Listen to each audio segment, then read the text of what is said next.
Nothing. Want some water? No, thanks.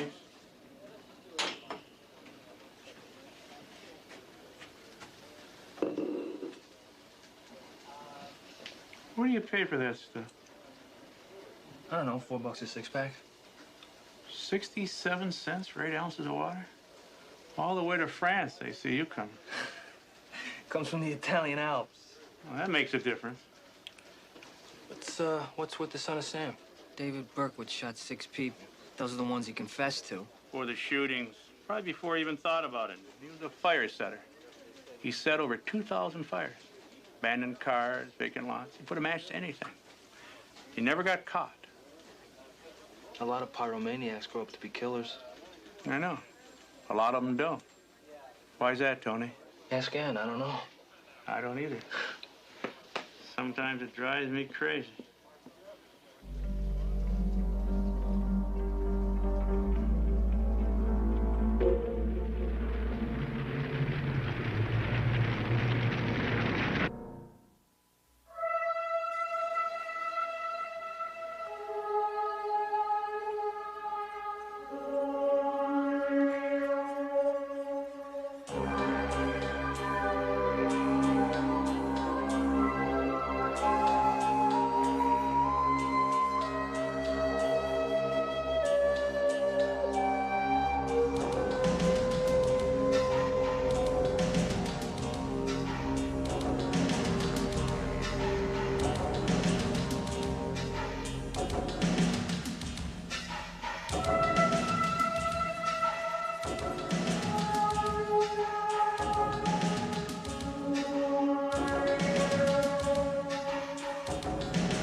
How's that treatise coming? I'm formatting it right now. Wide margins. I gotta keep the page count up. Good morning to you, too.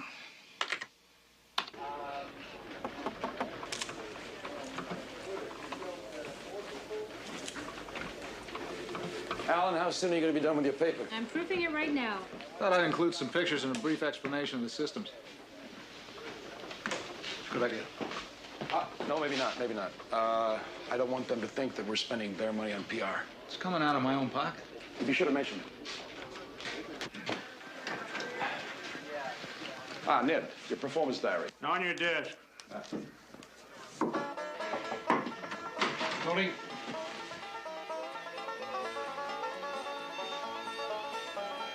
What are you doing?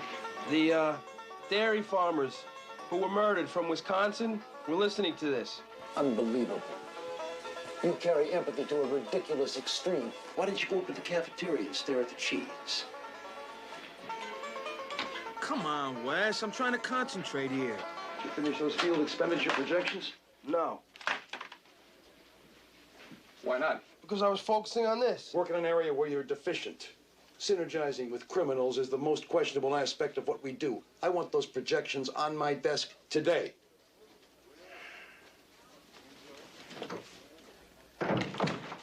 Staff meeting, 10 minutes. Staff meeting, 10 minutes. I had printing make up a dozen of these, one for every member of the subcommittee, one for you, and 7 copies are going over to the Attorney General's office. That's good, Jim. I want all documents relating to the hearing on my desk today. I've got Ned's. Here's mine. Jimmy, have this proof corrected and printed for the binder, please. Okay, Skipper. Okay, business at hand. Some youngster from Interpol shipped us some tissue samples packed in dry ice and forgot to affix the diplomatic seal. We need you to intercede with customs. Will do. What's priority? Vis-a-vis Interpol, there's been another killing in Belgium. Young couple in Liège.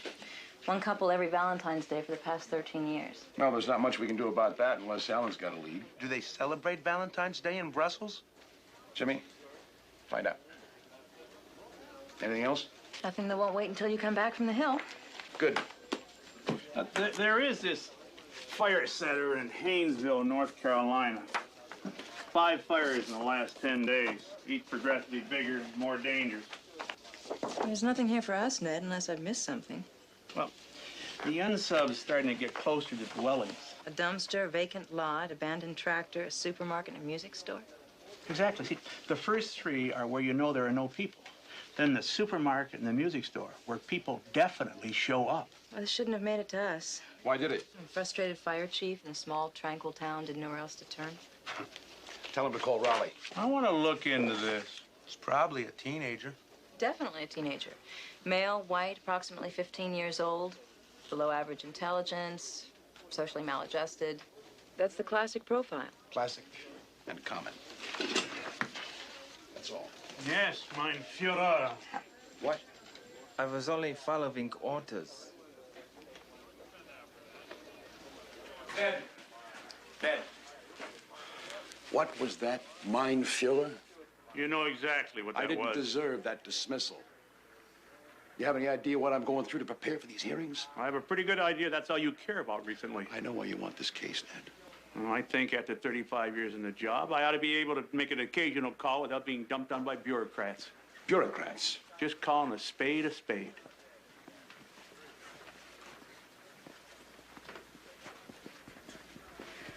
Ned. Ned. Okay, you want to look into this thing? You've got the stripes. I want you to take Ann with you.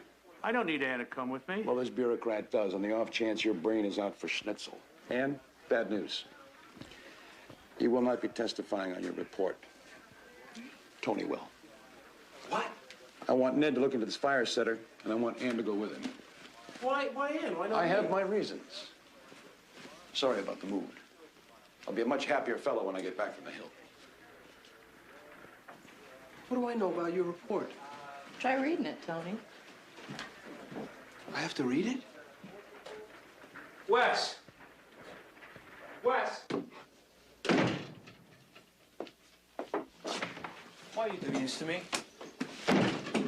I should be going with Ned. It's what I do. How you do reports? That's Ann's expertise. She's not a field detective. I am. She's great in the field. Yeah, victimology. Do you know what this has to do with David Berkowitz? Doesn't have anything to do with Berkowitz. Sure it does. Berkowitz was a fire setter. I found Ned reviewing his file this morning. Yeah, I know. I can't run up to that hill and give testimony on her area of expertise. Why don't you read a report? You'll be an expert. I can't do it. I might make a fool out of myself in front of all those people. It's possible. I could end up embarrassing you, the entire unit. Could be. Then why should I do it? You are only following orders.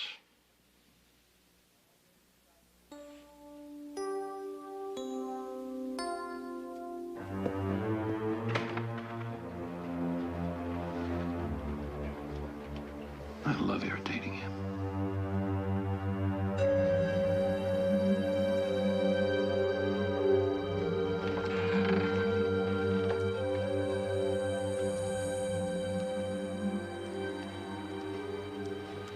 Do you record your emergency calls? Sure do. Can you get me a copy of all the calls you received since the fire started? I will do. Where did this fire start? Back there by the upright.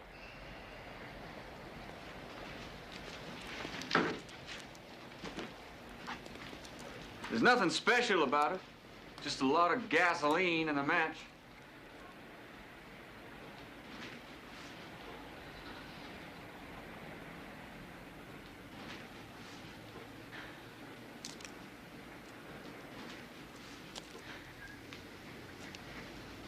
Yes? Oh, sorry. Guess you caught me staring. I guess I did.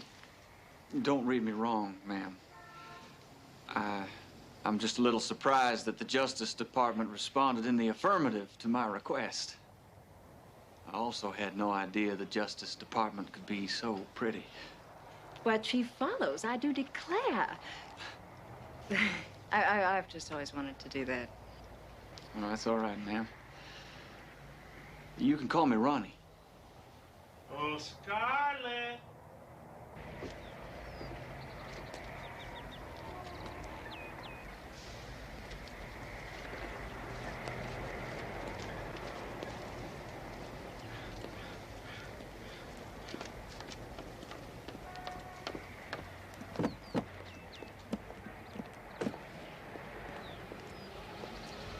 You're not gonna get all buttermilk and pigtails on me, are you? Come on, Ned, don't be such an old fuddy-duddy. Oh, buddy. Get up on the crate and look through the window. Look, don't touch the sill. See anything on the sill?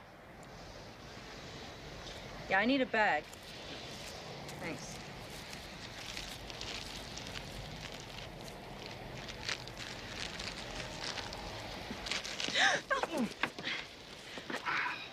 You all right? I'm fine. Get that to Alan in the overnight mail.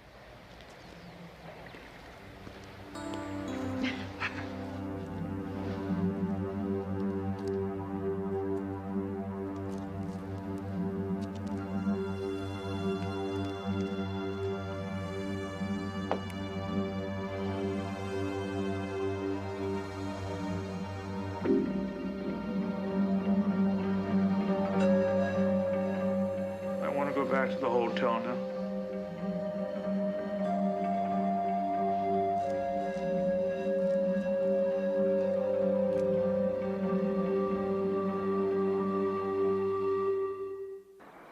Painesville emergency. Yeah, there's a fire outside. What's the location? A dumpster behind 25 Neptune. It's There's open. Black smoke coming in the apartment.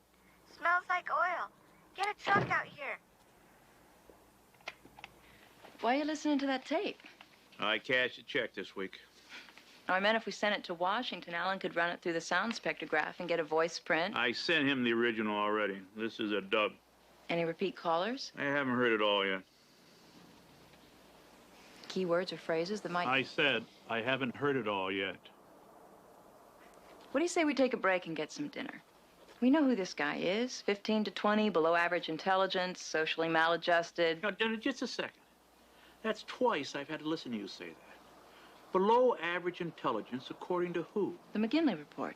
And did this McGinley character, did he collar a couple dozen fire setters before he hung up his badge? He was a professor of behavioral sciences at Berkeley. A bare-knuckle beat if ever there was one. You can ridicule this if you want to, Ned, but the fact is, everything we know about fire starters is... It's based on what you learned after they were caught by guys who never heard of the McGinley report, but who got on first-term basis with these kids, most of whom are just trying to establish a little control in their life. Ned, we're not talking about a one-time thrill-seeker here. We're talking about a pathological fire starter. You don't know he's pathological. No, he could have a thing for barbecues, but I wouldn't count on it. Because it wouldn't validate what you do. What the hell does that mean? Without a sickness, you can't provide a cure. You can't justify those initials after your name. I don't have to justify them. To you or anyone else. If you don't want to talk to me about what your problem is, Ned, that's fine. But I'm through taking a shellacking for this. I came down here to help you out and... I didn't ask you. But I'm here. I cashed my check, too. Now, so you can just forget about the help, all right? I'm here working the same case. No, we're not. You're looking for a pathologically motivated criminal with a consuming hatred for society. I'm looking for a kid who probably figures the whole world is stacked against him. And all he wants is for the few people in his life that he cares about to stop and listen. That's all any kid wants, Ann. The damn video games and the stereos, that doesn't matter. They just want someone to stop and listen. You must have been one hell of a father. Just because I knew what to do doesn't mean I did it. Come on, let's get dinner. I don't want to keep at this. All right, I'm going now. Bye. But I'm going to pick you up in an hour, and we're going to have dinner at a restaurant that does not serve ketchup. Stop and listen. 1 hour.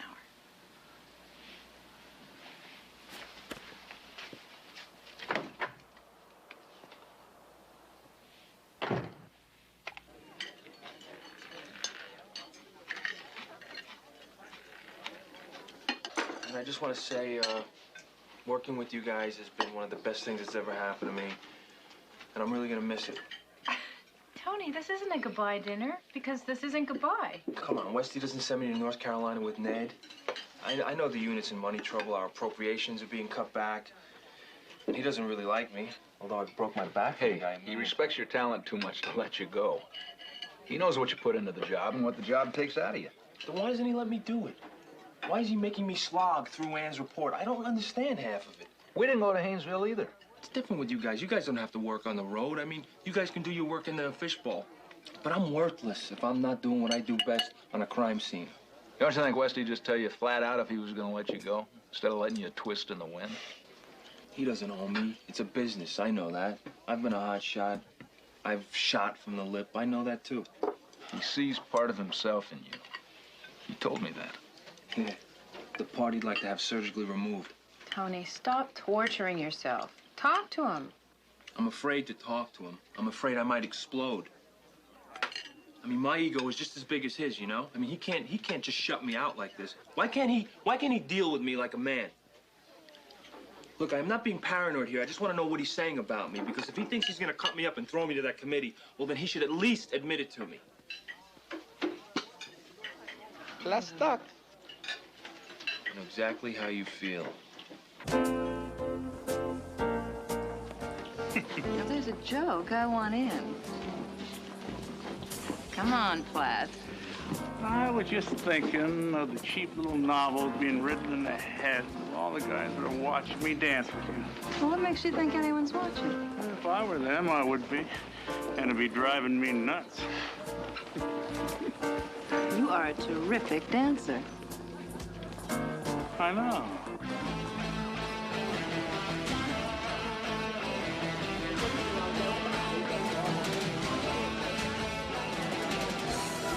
I told you you could come with me, but you can't hang around.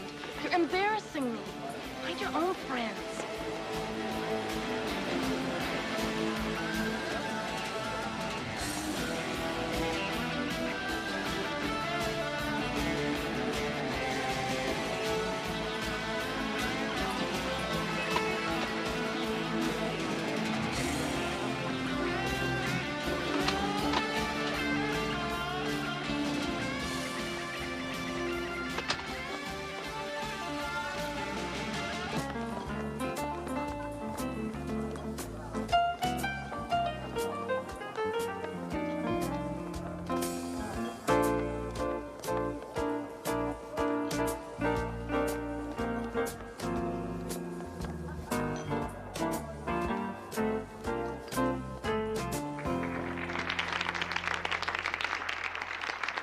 You excuse me for a minute? Sure, I'll get you a drink.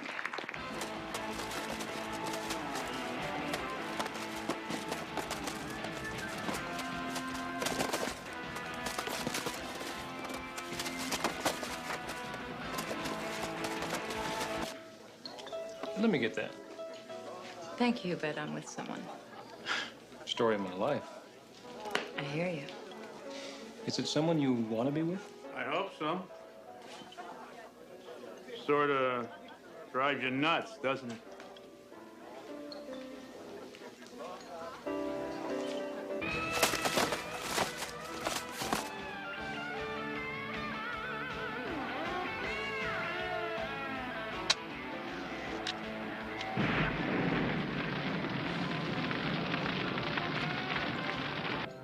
I didn't embarrass you with that fella at the bar. No. Good-looking fella. It's okay. Probably shouldn't have scared him off. Ned. All right.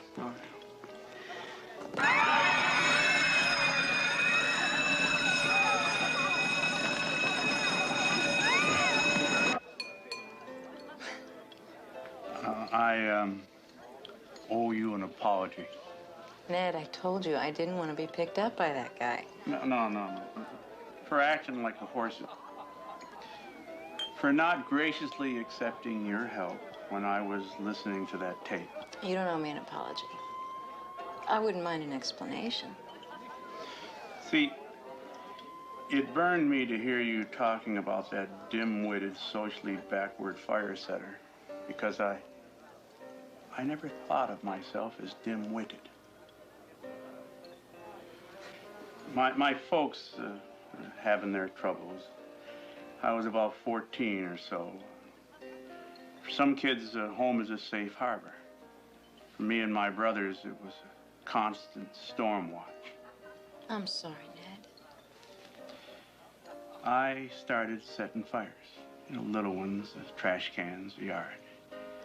There was a feeling of power that I got from it. This was something I could control, even if I couldn't control anything else.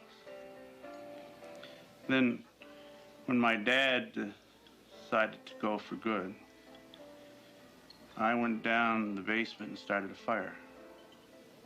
Burned the house down. Did anyone get hurt? No, I got lucky. When I was in the juvie, there was a counselor that got me to realize that those fires were kind of like an SOS. Stop and listen to me. Stop and listen. This kid we're after, maybe he's asking his folks the same thing. Come on, let's go. Hundreds of students escaped injury last night when an apparent arsonist struck again in Haynesville. The fire at Rosemont High School apparently started in a janitor's storage room and spread to the gymnasium where a dance was in progress.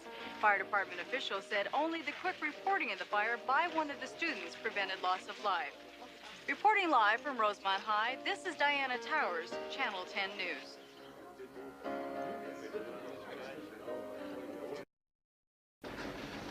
Yeah, there's flames and stuff coming out of the music store across the street. Where are you now, sir? What the hell's the name of this joint? This guy called in twice. Fire 2 nights ago and the fire last week at the supermarket. Well, fires 4 and 5 were 6 blocks apart. It's conceivable he saw 2 fires. Yeah, as drunk as he sounds, it's conceivable he saw 2 of everything. Explosives are in such a low frequency. I'm surprised he's able to stand.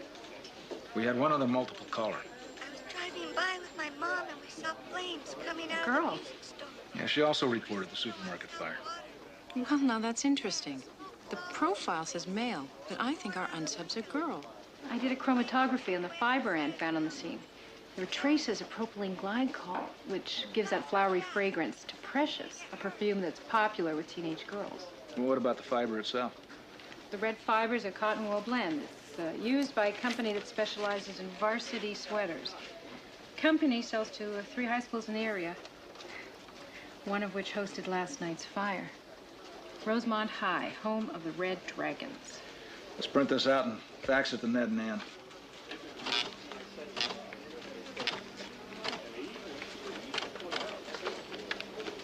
Was there anybody left inside when the fire department arrived? Yeah, me and some of my friends were in the bathroom on the first floor, trying to get away from the smoke. And then I think Richard called. I didn't know how bad it was, so I figured I should call someone. So you're the hero. Yeah, well, there was all this smoke. I figured it was better to call it, even if I was wrong. Someone could have got hurt with all those people. You mind knocking off a piece of that footage for me? I already did. That copy's yours. Did you get the kids' names and addresses? I'll be happy to let you have them, but you'll have to go through legal. Listen, if any of these kids give you a call, you mind giving us a jingle? We're at the Carriage Inn. Sure thing. Thanks. Thanks. All right, thank you. Thank you. You see a phone booth around? Who are you calling? If memory serves me correctly, Bell Labs is the one that invented the spectrograph. You can probably get a graph of this knocked off in a couple hours. You think the girl on this tape is the same one that Alan and Norma isolated from the emergency calls? Aren't you going to tell me that 90% of all fire starters are males? Come on, Ned. We've been through that. There ain't no more Ivy League generalizations. But 90% of all fire setters are male. Jim Wood will tell you that. But the multiple caller was a girl. Or a boy whose voice hadn't changed. Open the door! I said open the door! I gotta get in there. Mom and I have to leave. So leave. Nobody's stopping ya. I'm counting to 3, and this door better be open. 1, 2. I heard you the first 50 million times.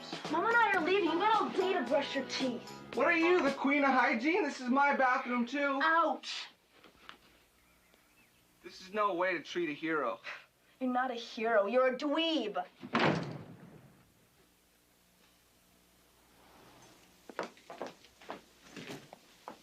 You gonna be all right tonight? I'll be fine. I've left the number where we're staying by the phone.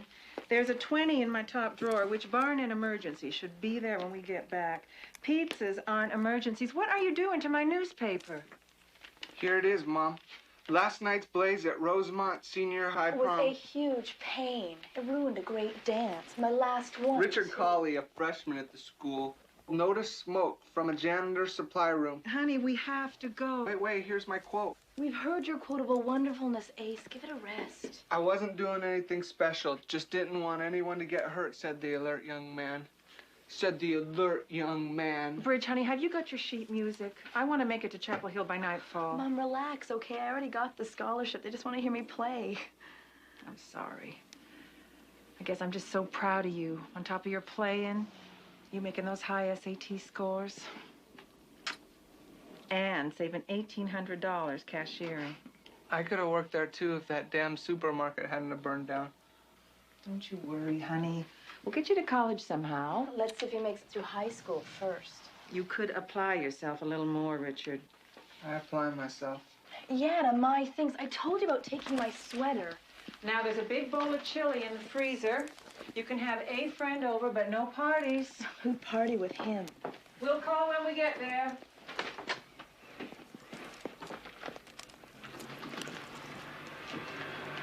Why don't you just tattoo it to your chest, hero?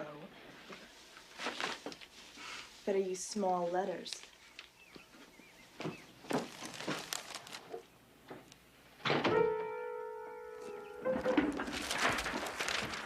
Everybody's got problems, gentlemen.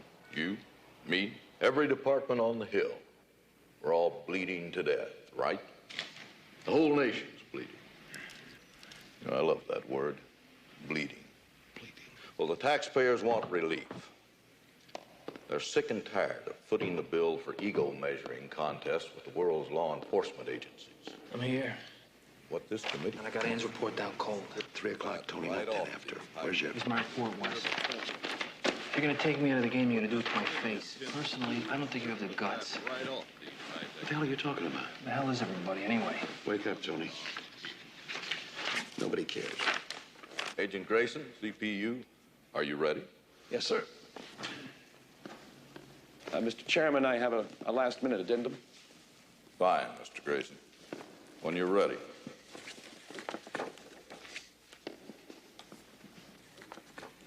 Congressman Radolsky, I certainly appreciate this opportunity to... Mr. Grayson, we've got a lot to go over, if you please. Before getting into the specific rationale of each of my requests, Congressman, I would like to provide an overview. Contained in your binder there, in addition to the ratios of the cost per conviction as well as cost per victim, you'll find the constraints, the various cutbacks we've already endured with regard specifically to the cost of the day-to-day maintenance of perhaps the most sophisticated crime detection center in the history of modern criminology, a science which, as you well know, is bound only by the limits of its nation's needs and by the constraints of time within which we must all function. I therefore ask, before applying any further cutbacks to the operating budget of CPU, that you consider two things. First of all, these tools of our trade are objects of high technology, the wonder of modern thinking. And secondly, that my requests be considered not with an abject eye, but with an eye to the future. Excuse me, Mr. Grayson. But would it be too abject of me to ask what the hell's so sophisticated about this?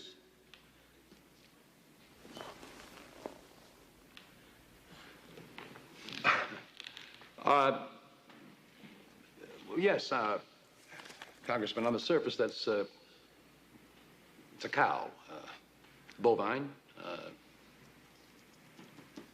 Holstein Browner. I can see that. Well, that's exactly my point, sir. But to the trained observer, the trained eye, with no more than a fiber from a piece of blue denim, which we found by isolating the pixels on that photograph without incurring, of course, the cost of flying to Wisconsin. Mr. Grace, are you going to give me my cutbacks? Or do I have to move this and your Holstein cow into my office? Tomorrow, Mr. Grayson, my office.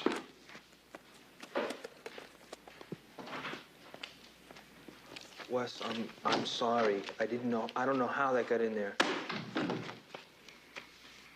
I didn't mean to screw up their idea of what it is we do. Those ivory tower jokers haven't a clue as to what we do. Only what it costs. I don't understand how you can put up with these guys. I do it because I have to. Welcome to the real world, pal.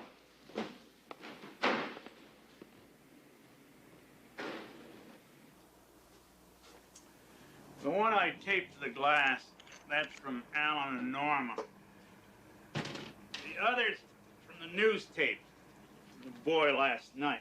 Richard Colley. Mm-hmm. Now, I got 16 feet from his 5 seconds of glory. That's a prepositional phrase, I think, might just match up. That's it. He's our caller. Well, he fits your profile to a T. Now let's just go see how pathologically dim-witted he actually is.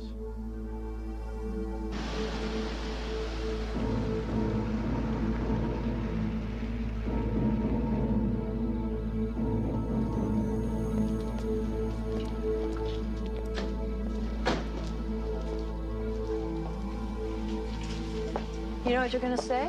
No.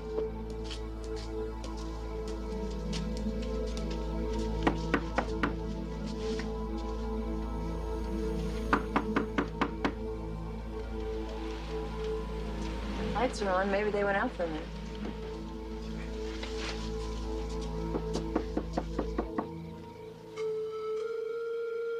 Call the fire department. An emergency unit.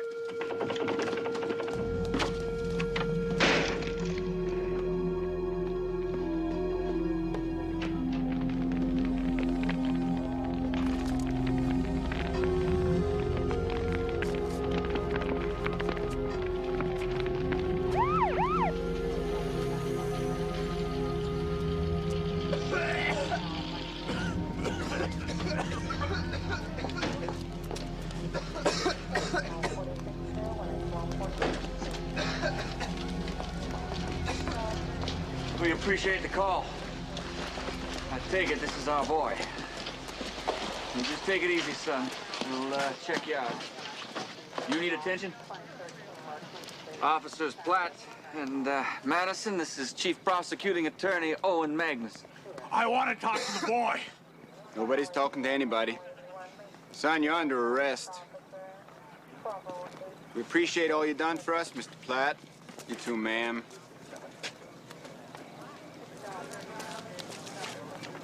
Have a nice flight home.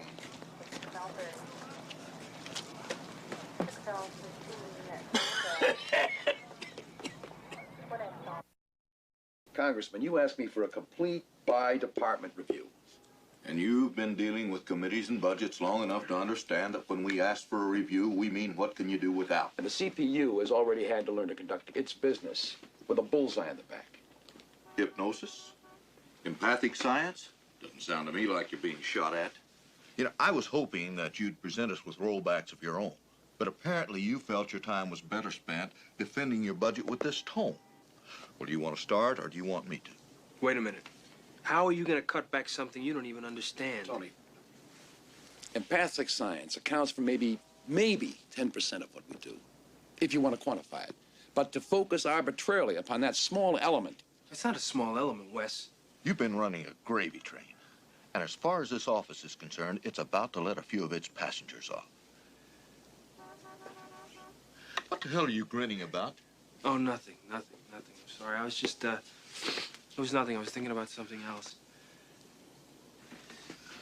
Well, now, She's wonderful, isn't she? My wife's the center of my life. Now, let's Not get... your wife. Claire.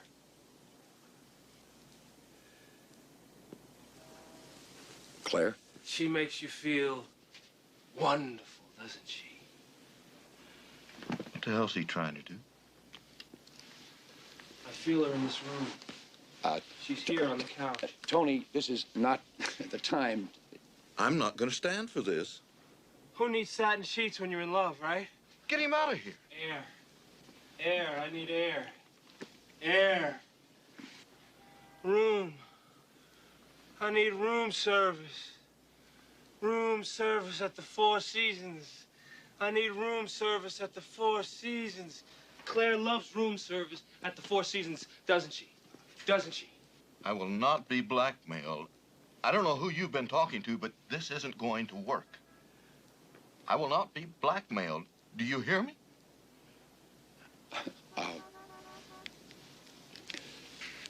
Congressman, would you care to table this conversation until, say,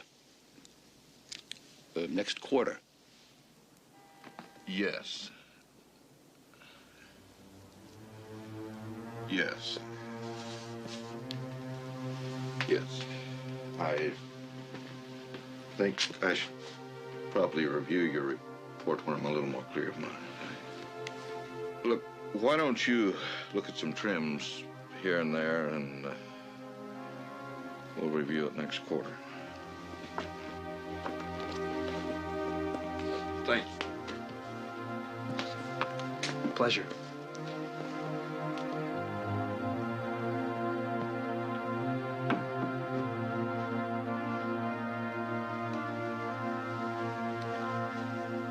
I heard a couple of guys talking about it in the bathroom.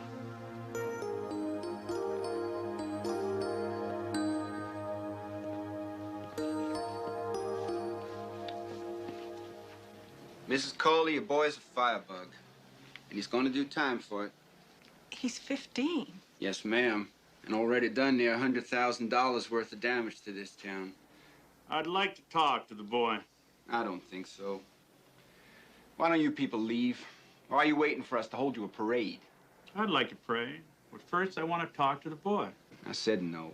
I don't think it's your decision to make. I think it's up to Mrs. Coley. You can talk to him. I sure don't want him going to jail.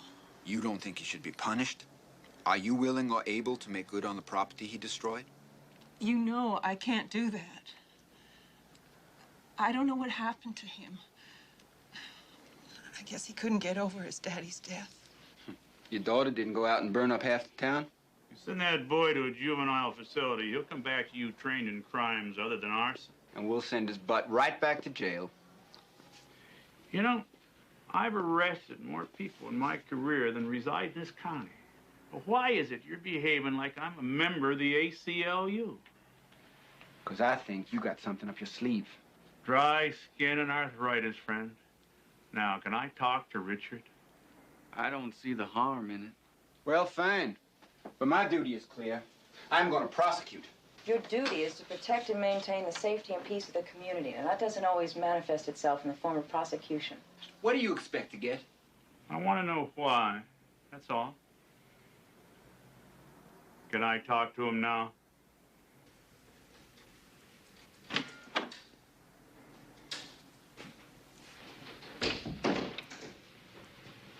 Hello, son. My name's Ned Platt. I'm with the Justice Department. Like a cop? Sort of like a cop, yeah. You're old. They don't mind too much. I'm the guy that pulled you out of your house last night. Why? I didn't want to see you die in there. I figured you didn't want to die in there either. Not really. How the hell would you know what I wanted? I remembered what it was like when I burned my house down. Yeah, right. The cop who burned his house down? I wasn't a cop when it happened. Get off, Willie. I'm going to tell you a story, son, and you're going to sit down and listen. What if I don't? I'll break your arm.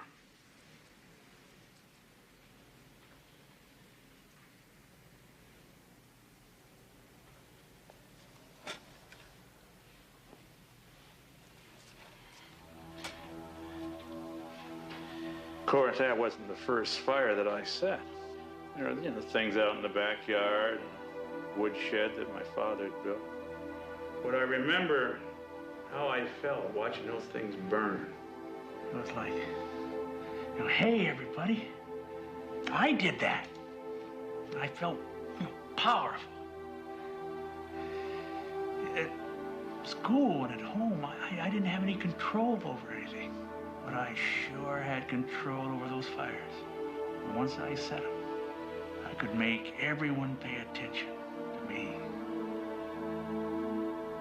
We get a confession here, send the boy to Charlotte, save the taxpayers some money. Only in the short run. We know what happens when a juvenile is sent to what's essentially a holding tank for state prison. He learns how to be a career criminal. The folks up in Washington rely on statistics. Folks down here rely on me. They want to be protected. Well, to protect can also be to prevent. To prevent taking a kid who can be helped and turning him into an animal that has to be caged. Why'd you do it? I don't know. Guess I thought I was fixing things. See, my mom and dad, they were fighting a lot. Then my dad left. And I had to make him see what he was doing to us, what he was doing to me. And I thought setting that fire would get him back. Did it? He came around and make sure I was okay. And then I didn't see him again for 15 years. My dad's dead. He was killed by a drunk driver 2 years ago. And my mom, I could never even... Were you real close with him? We used to have this old beater. It didn't run or anything. We used just to like to work on it. It was gonna be mine. She sold it to some guy for parts.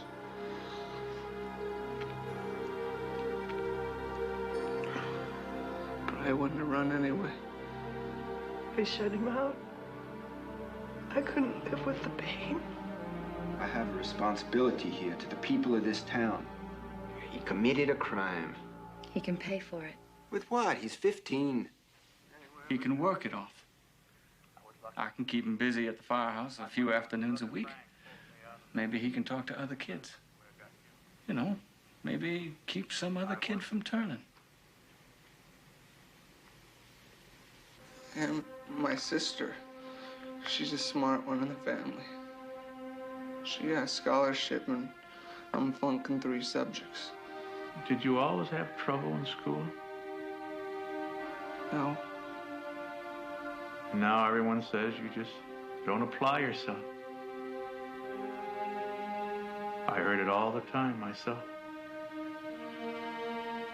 Did you set those fires in the music store and the supermarket? And the school? But then you phoned the fire department. Mm-hmm. Why? I didn't want anyone to get hurt. And maybe you thought people would pay attention if you saved the school. It's all right, son. It's all right.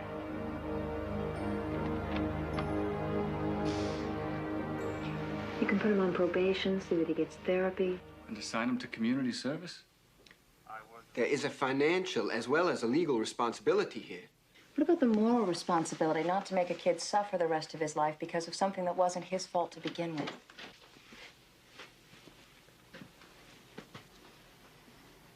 Your move, Owen.